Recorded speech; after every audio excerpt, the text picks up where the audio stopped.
Hello, I'm Jenny Luscombe, and I'm a facilitator of healing and a passionate teacher of self-healing. I'm just about to do my weekly radio show on Holistic Radio, which always happens every Wednesday, 6 till 7 UK time. So it would really help me to help others if you would like the video, share and subscribe if you like what you've heard here today. So today's topic is all about addiction and also codependence. And there's going to be some EFT tapping towards the end of the show. So come and join in. See you soon. Hello, this is Jenny Luscombe, and this is Feeling is Healing, and we're up to episode 30. And today's show is all about addiction, and I'm throwing codependence into that because codependence is a dependency which is of the unhealthy kind. So codependence is really any unhealthy dependence which is limiting you or preventing your fullness and wholeness. So I'm going to start with what I think addiction actually is, as in where it came from. So I think if you just whittle it down and go all the way back, all the way back, all the way back, it basically comes from inconsistent parenting. And, you know, there's no blaming or shaming coming from me about that. It just is. So I'm going to start with that basically there was a bunch of scientists and they decided to test out a hypothesis. So they did three tests. So they had some rats, and what they did was they had a lever in the rat's cage, and then what they set it up so that when the rats learnt to push the lever, they got a pellet. So the rats learnt to push the lever and then they got a pellet. And it was very consistent and they enjoyed getting their pellets. They pushed the lever, they got the pellet. It was brilliant. They were happy. So then the scientists wondered, I wonder what would happen if we got them to push the lever and then there wasn't a pellet. So they tried that out. And so the rats pushed the lever and there wasn't a pellet. So they were a bit miffed at first. And then they kept pushing the lever and then there was no pellet. And they pushed the lever and there was no pellet. And then in the end, they were kind of not bothered. It was predictable. So when they were pushing the lever and there was a pellet and it was predictable, they were happy. When they were pushing the lever and there was never a pellet there, they just kind of gave up, but they were still happy. And then the scientists wondered what would happen if they push the lever and sometimes there's a pellet, but not always. So they tried this out. And the rats would push the lever and occasionally there was a pellet. But mainly when they were pushing the lever, they weren't getting anything at all. And guess what happened to the rats? So when it was predictable, when there was a pellet, when there wasn't a pellet, and it was predictable both times, the rats were pretty much happy. But when it was unpredictable and they didn't know if they were going to get the pellet, they went nuts. They didn't like it at all. They kind of became addicted. So if you think about this in terms of the pellet being love, so being love from the parent that is unpredictable, sometimes the love is there, sometimes the love isn't. Now, this is where addiction comes from. So why are we all addicted to something? You know, substances, food, alcohol, drugs, cigarettes, even certain people. So it's because when we were small, and especially when we were babies in our cots, and our parents had actually been taught and socialized into believing that we needed to cry it out. And so they thought they were doing the right thing by not picking us up when we were crying and we had needs that needed meeting. We needed to be picked up and cuddled, and we needed to be sorted out in whatever way that was that we needed. We were craving for this very specific love that we needed. And we were searching, looking for, waiting for the love, and it just wasn't there. So the love just wasn't there in the way that we needed because our parents had been programmed not to pick us up. So the love wasn't consistently there. Sometimes it was there, but mainly it wasn't there in the way that we needed. And that wasn't because they didn't love us.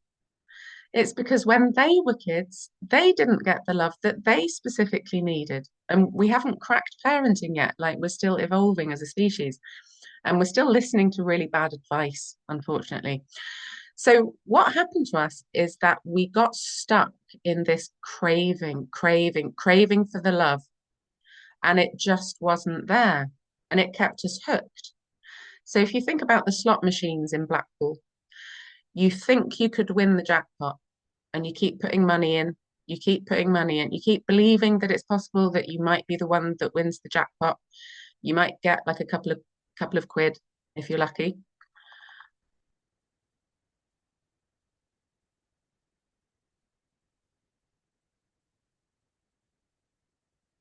Hey, Jenny. Yeah, so yeah, it's all right. It's all right. Yeah, I could see it had stopped. Yeah, so we you keep putting the money in, thinking you're gonna get the jackpot, but realistically, you blow all of your money and nothing comes out, and it's an illusion. So what happened to us was we got stuck in desperation and despair. And when we were in this desperation and despair, because we were not getting the love that we needed, it was so painful for us that we suppressed those feelings and those thoughts and those emotions. So when you suppress all of this desperation and despair and thoughts like, no one loves me, I'm unwanted, you make all of this stuff invisible to you because you can't handle it. You couldn't handle it. You were just a baby crying in your cot. So when you can't accept these feelings and these beliefs and you just don't feel them because you've suppressed it and you've made it invisible to you, they still have to come out somehow and they just need an outlet. So when we go to smoke the spliff or drink the wine or whatever your thing is, you're repeatedly over and over again trying to get to the love that isn't there, the love that wasn't there. So there was this guy called Dr. Ferber, and he was the one who created the Ferberizer method. So you can Google this. I think it was actually sort of in the middle of the 80s, but there was a movement kind of going in this direction. So I would say that this is actually like one of the worst things that happened to humanity. So this is sort of based on the idea that babies should self-soothe, which in my opinion is absolute bollocks. So human babies are not developmentally able to self-soothe. I mean, why would they be? So this was an agenda and it was abuse. So if that happened to us, which it did, we have to know how to unwind that.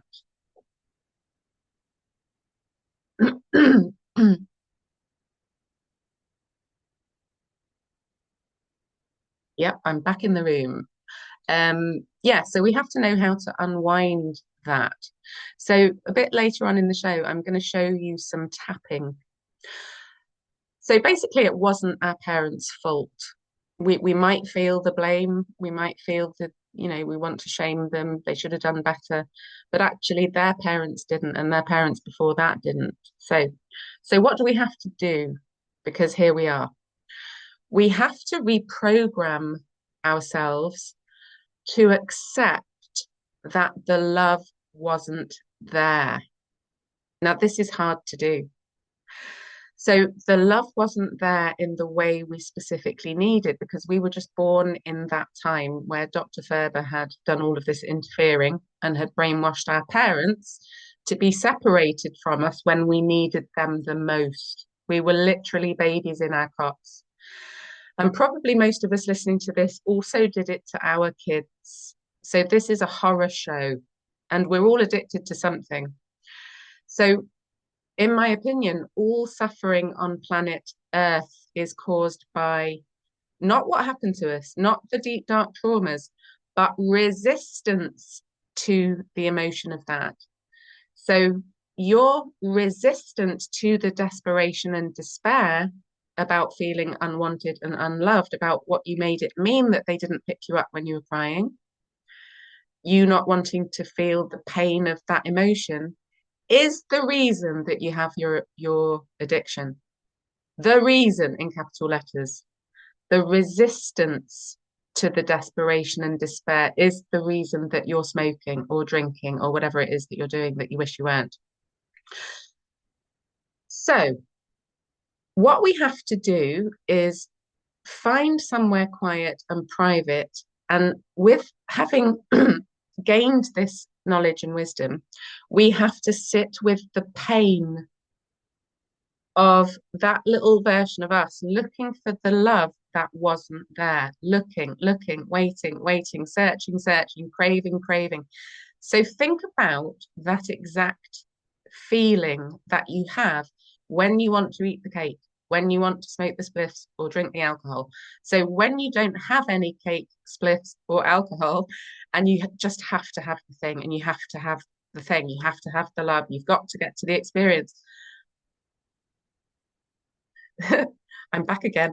So when you don't have the thing, you don't have the cake, you don't have the cigarettes, you don't have the booze, whatever it is, and you just simply have to have it and you need to get to that experience, you need to feel that love. So this is a somatic sensation in your body. So this is a longing, it's a lust, it's a craving for the thing that you just can't seem to get to. So you can only heal something if you are in the reality of it. So that involves feeling it. And I know that this is not popular, but it's real. So we're going to do some tapping a bit later. And you're going to basically, I've kind of got a tapping script where I've written down like a few sentences that just make sense to sort of get you into the reality of what happened. So I'm going to say it and then you're going to repeat after me. So I'm going to show you the tapping point. Well, I'm not going to show you. I'm going to sort of describe to you where the tapping points are. So the first one is on the side of your hand, on the squidgy part of your hand underneath your little finger. And it doesn't matter which hand, you can just keep swapping. So that's called the karate chop point. And then after that, we go to the eyebrow point. So if you use both hands and then your index finger and the finger next to it on both sides. So if you tap just where your eyebrows start, kind of just above the bridge of your nose, that's the eyebrow point. So if you tap on both sides, and then after that one, we go to the side of the eye, kind of on the temple, just on the bone there. And then we tap under your eye, kind of just in line with your iris underneath. And then just with one hand under your nose, and then under your mouth, just on your chin there. And then on your collarbone on both sides. So if you kind of feel for your collarbone, if you go directly above that, but with both hands on both sides. And if you feel like you're not getting it completely in the right place, don't worry about it because you'll know when you get to the right place because it will feel good. So just experiment with it. And then just with one hand, tap underneath your arm. So if you're female, kind of just where that your bra strap kind of comes underneath your arm, just there. And then on top of your head. So it seems a bit bonkers, but once you realize it's working, you don't care how silly you look. So I'm going to start sort of a bit later. I've still got a little bit of talking to do.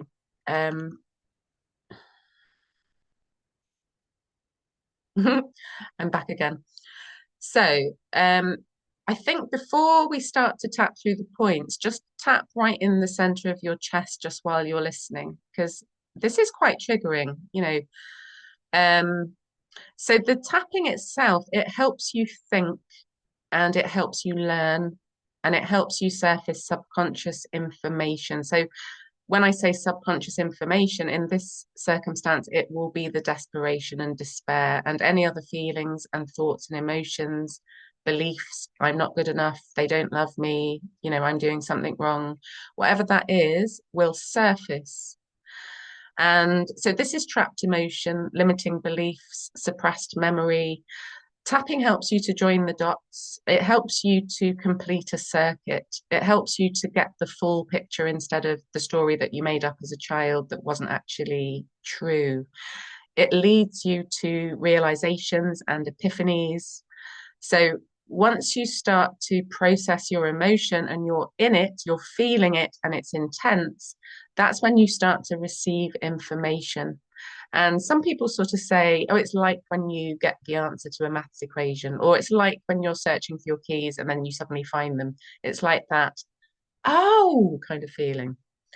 So once you get that stuff out of your subconscious into your conscious awareness, so when you start to remember things and realize things, you've made it conscious. Then you're on your way to no longer having that addiction because you're retrieving the stuff that is basically causing you to have the addiction in the first place. So the addiction is you playing out over and over again, trying to get to the love, trying to get to the love, trying to get to the love.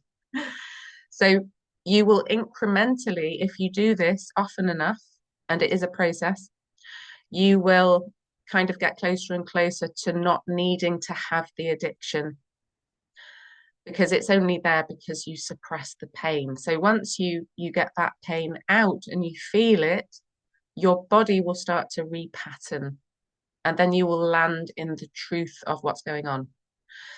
So this will involve you feeling. So if you don't want to feel, don't do this tapping. And feeling is healing. So if you want to heal, you have to feel. So please take responsibility for your own well-being and choose whether to do this or whether not to do this. So I always make it quite clear that feelings are temporary, and many people don't go in and do the inner work because they think they're going to kind of make it more permanent. But the thing is, you've already made it permanent. You've made it permanent by not looking at it and by leaving it in your subconscious and not getting it out and having a good old sort out. So addictions are temporary. I mean, we might have had them all our life, but that's because we didn't know what to do, and that's okay. So we basically make all of this permanent by not addressing it. So just start by tapping on the side of your hand, and it doesn't matter which one. And just ask your body to show you the desperation and despair that is unique to your situation and your addiction, or your codependent relationship, your unhealthy reliance on a person that is causing you to not be in your fullness and wholeness, in your full power. So that exact feeling of craving, there's something more than this craving, craving, craving. So it's a lack. Just ask yourself while you're tapping, what does that do in my body? So the more that you tap and sit with that feeling and keep paying attention to it, so it might be sensations in the body. Sensation actually is key.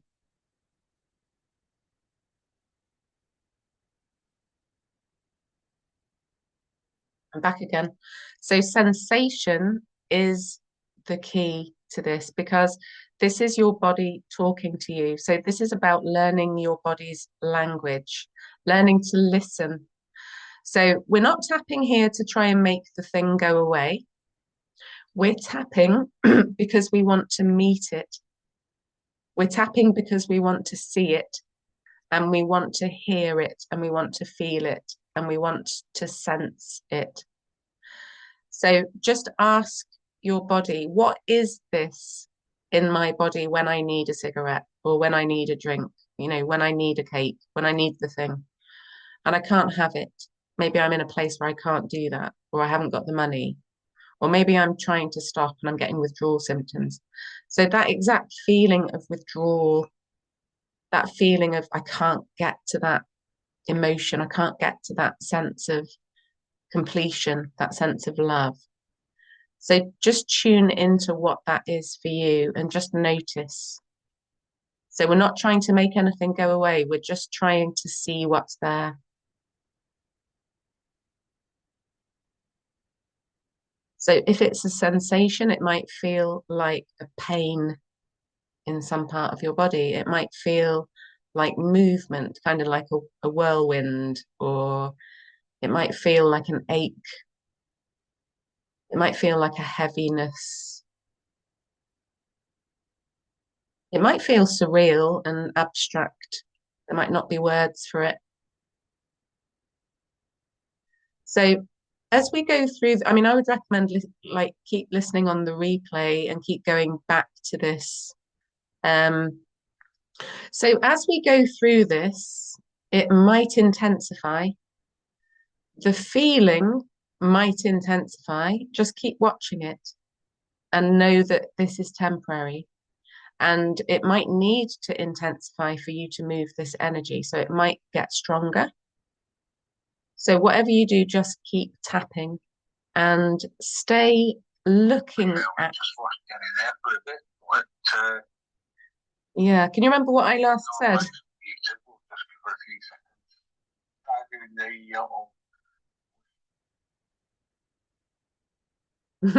Can you hear me? Might work. Can you hear me? Yes, I can hear you, Jenny. Go on. Right, what did I just say? Can you remember?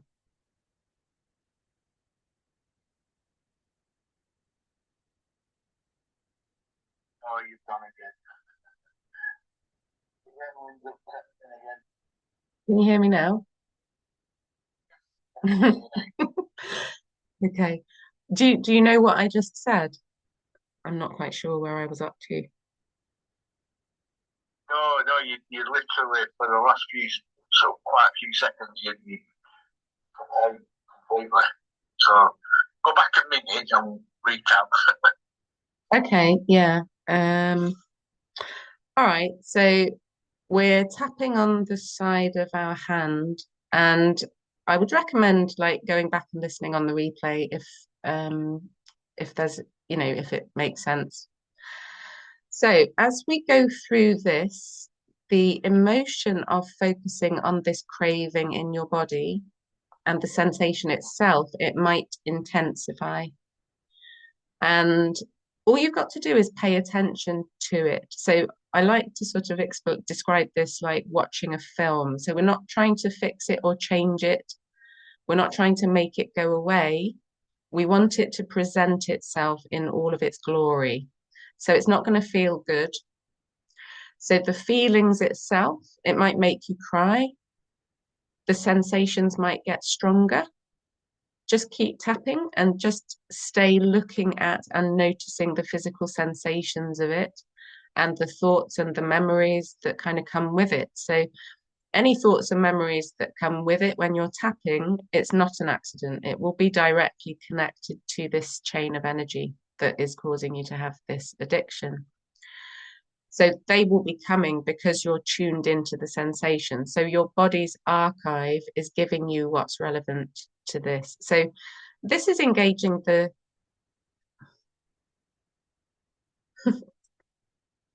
so this is engaging the natural intelligence of your body, which is working with you and it's working for you. So just witness yourself curiously while you are generating this feeling of craving. And try to feel compassion for yourself and for your parents who didn't know any better, and all your previous selves. And the more that you witness yourself and your body and the thoughts and the memories, the less you will have your addiction. So, um, what I'm going to do is I'm going to be tapping, but I'm going to guide you through the points at the same time. So start on the side of the hand and just repeat after me. So I'm going to say some kind of affirmations and some statements out loud, and then I'm going to leave a space enough for you to say it out loud as well. And just change on the points when I kind of guide you to do that. So just pay attention to what this makes you think about. Try and stay tuned into your body and the sensation of this craving. So just repeat after me, tapping on the side of your hand. Even though I have this intense need, and it's hard,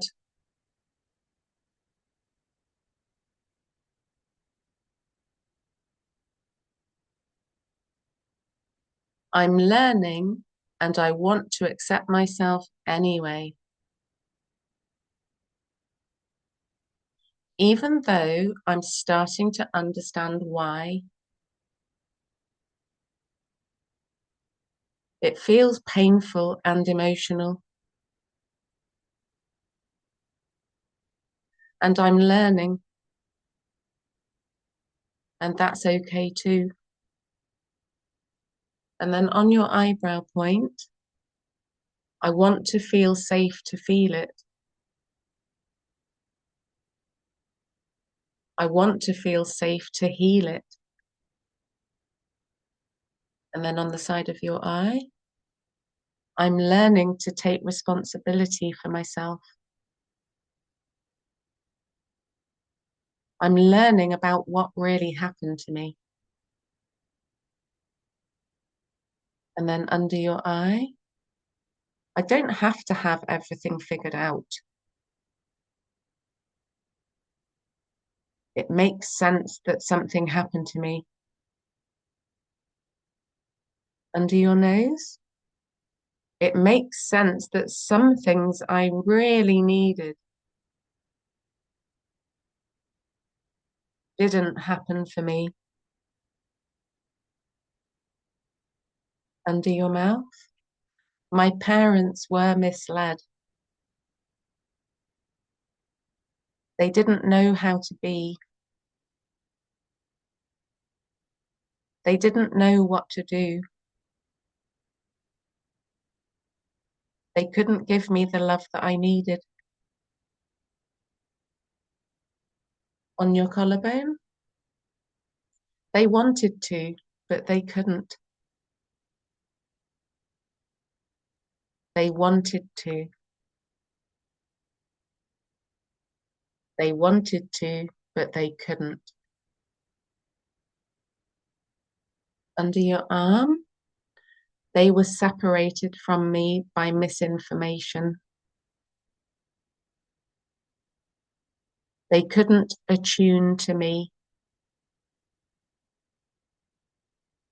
They couldn't meet my needs. And it wasn't their fault. And it wasn't my fault. On top of your head, I can't accept that the love wasn't there. They couldn't let my love in. And they couldn't love me back. On your eyebrow point again, I couldn't get their attention. I couldn't be seen. I couldn't be heard. I couldn't be felt. I couldn't be known. I couldn't exist. Side of your eye, like they couldn't exist. All this craving in my body, all this longing, all this despair. Under your eye, this searching for the love. All these feelings in my body make sense. Feeling unwanted.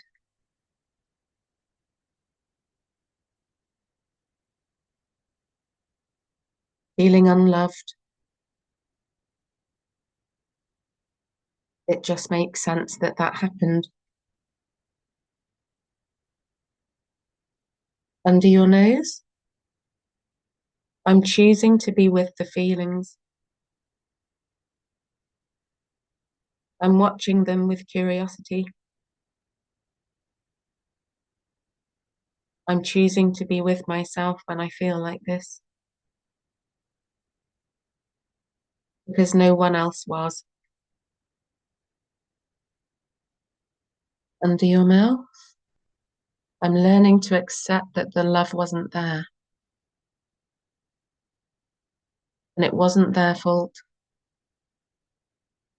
and it wasn't my fault. This unwanted feeling, feeling unloved, it just makes sense that that happened. On your collarbone, all these sensations in my body when I can't get to the love, when I don't have my craving, when I don't have the thing I'm addicted to, the way that my body feels, the way that my thoughts go. I'm choosing to be with myself while I feel like this. Under your arm, because no one else was. No one was with that little me. I was all on my own. And I'm choosing to be with myself now while I feel this. And then just tap on top of your head and then have a really big, deep breath.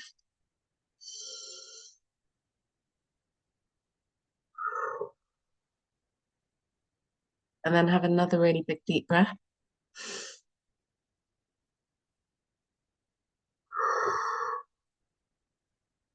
And then just tap again on the center of your chest. And then just check in with what's going on in your body now. So it might have intensified. It might have intensified and then come back down again. It might feel like a sense of relief or like a sense of release. You might have received information. You might have just gone completely into resistance and you might have just been saying the words but not felt anything.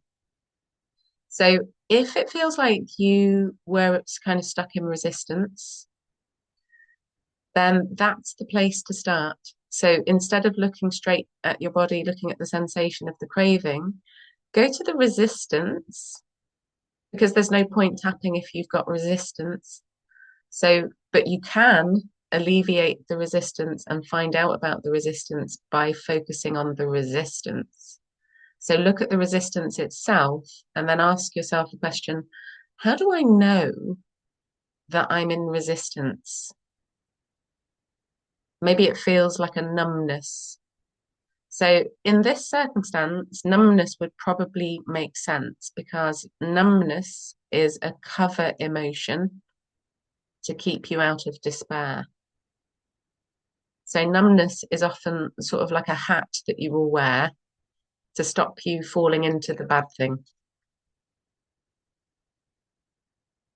So numbness is like a cover emotion, like a hat that you will wear to kind of stop you from falling into the thing that you know is the bad thing.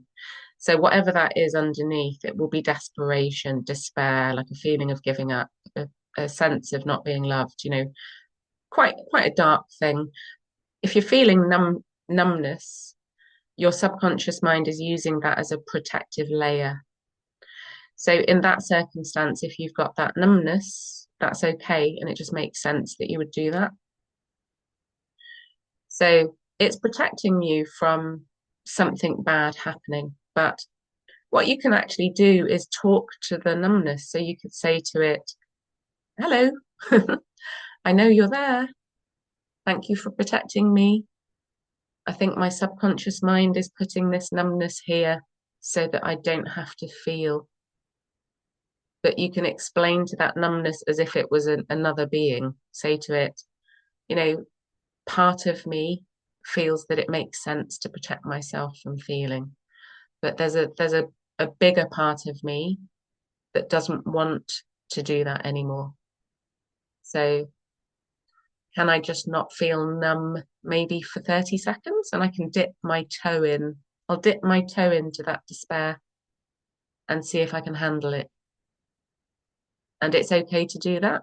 So sometimes I teach people to have like an on off switch in their head. So on is okay, I'm opening the floodgates. Off is nope, not going to do that. Nope. So numbness would be kind of off, you know. So if you imagine actually flipping the switch and then dipping your toe in, okay, I'm going to flip the switch now just for 10 seconds, and I'm just going to go into that, the onslaught of that emotion, that sense of I'm just not worthy of love. I'm just not good enough. They don't love me. There's something wrong with me, or whatever the story is. Just let it be there and see if you can handle it. Spend as much time as you can there and then flip the switch off again. And there's nothing wrong with doing that. You're just learning.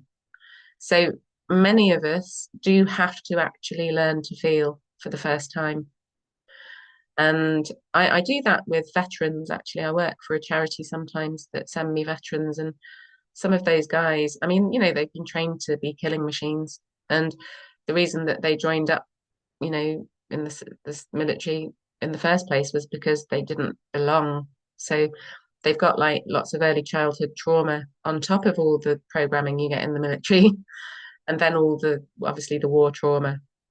So some of those guys have totally switched themselves off. But, you know, I've helped some of those people reverse that. And it's never too late. It's never too late. It's never too late. So, um, that tapping script was designed, I thought about that quite a lot. And I think if you do that as many times as you can, it will help you sort of align with your right brain, your left brain, your subconscious, your conscious mind. It will help you just be in the reality of what happened to you. And we can't heal anything unless we're in the reality of what happened to us. And, somebody said to me just the other day, you know, I feel like I can't say bad things about my parents. Obviously, that makes sense. Sometimes it feels like you're betraying them by, coming to a realization that they might have abused you in some way. Like, no one goes out of their way to abuse intentionally. Like, many people, most people that we've been abused by in whatever way, shape, or form that's come, they don't know how cruel they are being because they're disconnected from themselves and they're disconnected from others because they're disconnected from themselves. So all these addictions, all these traumas, everything, like this isn't what's messed us up. It's what we've made it mean. So that's where the limiting beliefs come in. I'm not good enough, or, this must mean that, I'm unworthy, or I'm ridiculous, or there's something wrong with me, or I'm shameful, or, whatever the thing is, that's what's traumatized us. So these are stories that our child selves made up because it was the only way that they could make sense of the world. And I can't tell you how many tapping sessions I've done where someone's like root memory.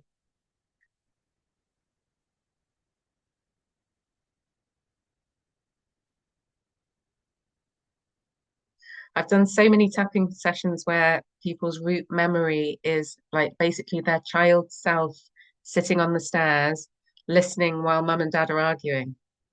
It's like an archetypal thing that I think probably all of us remember, from one time or another. And, it's not what happened that traumatized us. It's the story we told ourselves. It's oh, they're arguing because of me. So kids can't look at their parents and see them as wrong or bad. You just cannot do that. You can't because the world wouldn't make sense. What you do to make the world make sense is you turn it inward and you blame yourself for everything.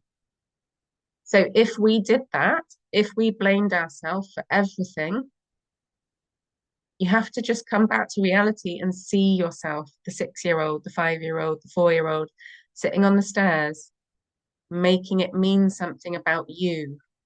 So if you did that, you can undo that. So it's never about the traumas. We can get through anything if we process it. So all processing emotion is just bringing it into your awareness. And the natural intelligence of your body, it knows what to do. So you've just got to give yourself a chance to feel what's there. And tapping is a really, really good way of doing that. So obviously there's more that you can do. You could write your own tapping scripts, but I think the best way to do this is to keep it simple and to just be guided by yourself because you are your own medicine and we're all learning to do this. And self-healing is the most empowering thing that I've ever come across. It's absolutely mind-blowing. It's mind-blowing that you can be your own therapist. And, a lot of people, particularly therapists actually, will say, oh, it's not safe. No, it's not safe. It's not safe to go in there and have a look at all of that. Which I just find ridiculous because you decide if it's safe. Do you know what I mean? Don't let anyone else decide for you what's safe and what isn't safe. And I actually don't think that the universe gives us more than we can handle.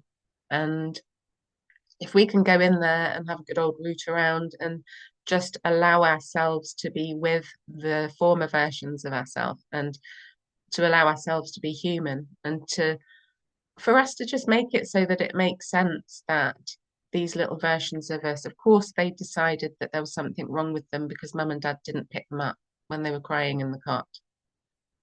And like all of the stuff that happened, like it wasn't our parents' fault. I mean, obviously, we all have to take responsibility for ourselves, and like we're all on this journey. Some of us are ready to do that, some of us are not. But no one goes out of their way to mess someone else up. It's just what's happened to us with all these millions of agendas. um, anyway, I would say keep doing that until it starts to sort of settle in your body, until it all just feels really true. Um, so what tapping really does when you sort of explore memories and you explore different aspects of yourself, different parts of your consciousness, it brings you closer and closer and closer to your own truth. And, some people sort of talk about objective truth versus subjective truth. But I mean, in this like time of misinformation, I think that everybody's subjective truths, like our truths from our unique perspective, like if you added them all up, then I think that's what objective truth is. So when you're tapping and you're focusing on that little you start to get more of a true picture of what happened. You start to feel compassion for them. They didn't understand. They didn't know that mum and dad made mistakes. They thought, these little versions of us, they thought that mum and dad were gods and that they could do no wrong. And that when they suppressed, they told us off and suppressed aspects of our consciousness, they thought they were doing what was right because they were told that that was what was right. And they didn't know, just like we didn't know. but we can know now. So I hope that you found that helpful. Um, so has anybody got any questions or anything? I hope that you could hear me throughout. I mean, my phone was no, you did well there. I'm just going to take off the loudspeaker, so if anyone has any questions, you can mute your mics and ask Jenny anything. But thank you for that, Jenny.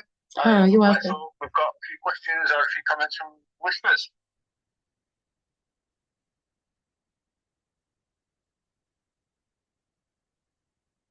Or not. There's always that hesitant sort of pause, and it's like, who's going to be the first to unmute? And when nobody does, it's like, oh, right, okay. Okay, I'll ask a question, you know. Hey, okay. Hi, Kevin. I got a question. What if your addiction brings you comfort, whereas the rest of life doesn't, and you use it as a tool to remain in a place of peace, or a place you can go to that is not available without that tool or comfort? Yeah, I think that's okay. I mean, like, is that even an addiction? You know, if it's a tool, if it's helping you, then I think it's, you know, it's like if you're enjoying doing something, like why stop? Do you know what I mean? It's like as as unique humans, like we get to decide when that thing is detrimental. I mean, like, you know, there's a war on drugs, isn't there? And like it makes sense to me that, you know, the governments of this world have made all the things that can help us illegal, but like all the ones that can kill us, they've legalized those, you know. So like we get to decide. We get to decide if something is assisting us or if it's hurting us.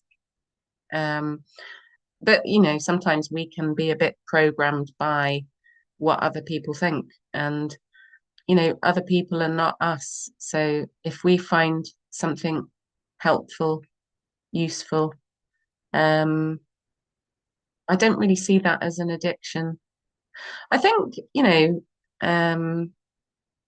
if But if people keep labeling you you're a drug addict, see, that's judgment over on all around. So why bother? yeah, yeah, yeah. It's hard to know what's real and what isn't real at this point, but like we just have to take everything through our heart and our heart, you know, no one else's, ours. But yeah, it's a good question, Kevin. Yeah, but I think it's part of the journey, isn't it? Part of discernment. You know, am I, you know, by using this, you know, if I do a medicine ceremony, for example, I mean, it's about the intention, I think, when it comes down to it. I mean, a lot of people use medicine journeys to, you know, explore themselves and to solve patterns, you know, traumas and things like that. But some people will use it as an escapism kind of scenario. It's about, I think the intention is incredibly powerful. And like, you know, we've all heard about people who smoke like 50 cigarettes a day their whole life and they Just for help. Yeah, I agree. yeah, I mean, you know, plenty of people drink and smoke all their lives, but they seem to be okay. And I think it's about the energy of if you're doing that and you're enjoying yourself, then it, you know, if you're enjoying yourself and that's what you love to do, then that's the predominant energy. If you're drinking and smoking and saying to yourself, this is going to kill me, then it will. No, but when my granny was old, she smoked cigarettes. They were so stale. Anyways, she smoked cigarettes and she drank a little bit of whiskey every day. She was Irish, so this was just a tradition with her that she enjoyed. It wasn't that she was getting drunk like her sister every day, but but when she got very old. The doctor said, no more whiskey, Evelyn.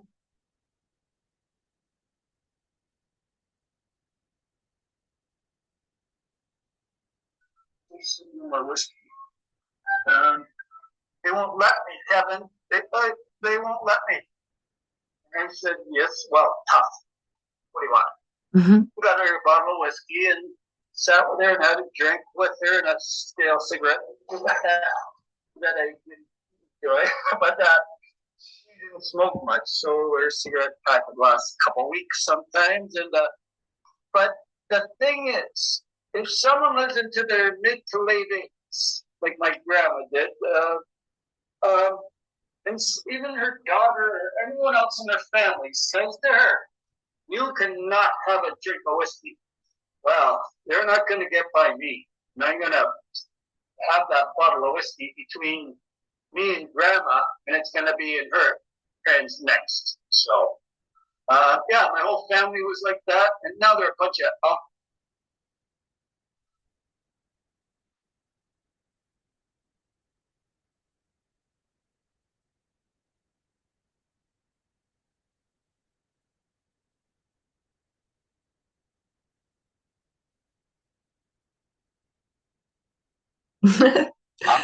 It all went. Lost everybody. It went quiet there. Yeah. Yeah, okay.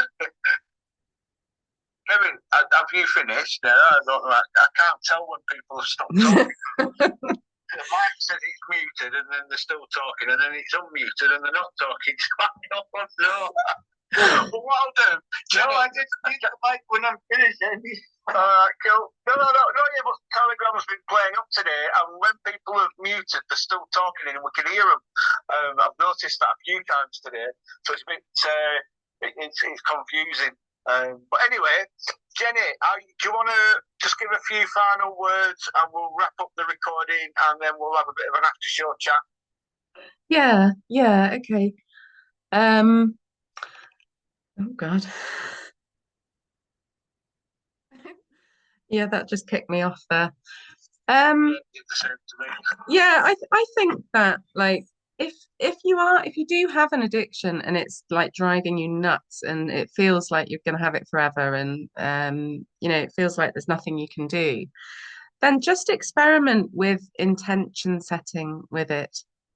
So like and mindfulness as well. Like, if you smoke, for example, like try to, when you have a cigarette, like really think about like what am I doing this for? So because it's a habit, like you might have got into the pattern of just going and doing that. So just be really mindful, like don't beat yourself up about it.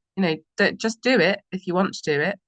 But even if you don't want to do it and you're still doing it, just ask yourself questions about it. Like, what am I doing now? Like, how am I feeling? Like, what has led me to stand up and get out of my chair and go and roll this cigarette and go and stand outside? Like, what's motivated it? Like, just be really mindful, not in a kind of self accusatory way, but like just self exploration. And then really, really try to enjoy it. Just enjoy it. And then if you're not enjoying it, you'll really notice. So I would say, like, be really mindful. So just really pay attention to what you're doing and then ask yourself questions. Why am I doing this now? Like, what made me get up in this moment, like this second, to do this now? What's led me to that? But also intention setting it's mind blowing if you use intention setting with like a drug experience or something like that. So if you say to yourself, okay, so with this spliff or with this glass of wine, like whatever it is, right? I'm setting the intention instead of just doing this like mindlessly blocking all out the pain of the world or whatever. I'm setting the intention to like really connect with myself and like really enjoy this and to find out something delightful about myself that I didn't know. Whatever your intention is, just go to town with it because it will change the experience entirely. entirely. So just, if you really can't let go of the addiction, don't beat yourself up. Like, but just spin it into like a different experience entirely. That's what I would do. But I mean, at this time in history, I think we can all forgive ourselves for being addicted to things because everything's nuts. Like, Jenny, you might come mute. yeah, I'm back again. Yeah, but I think you got the gist of that. Yeah. Right, are you happy to end the recording there? I think so. Yeah, I'm not quite sure what you heard, what you didn't hear, but yeah.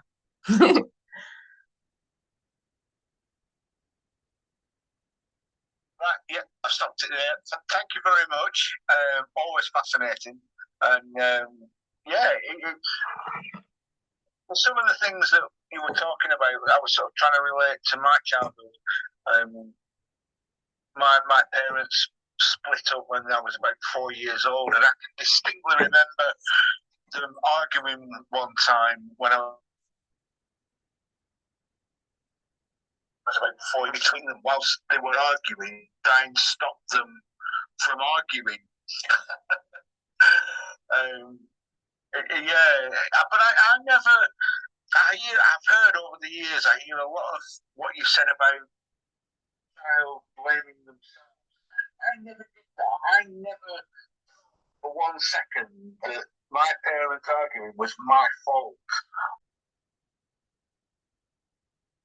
Thank you for listening. Thank you for watching. So if you've enjoyed what you've heard here today, thank you for liking and subscribing and sharing with somebody that you think it can help. Okay, see you next time. Bye.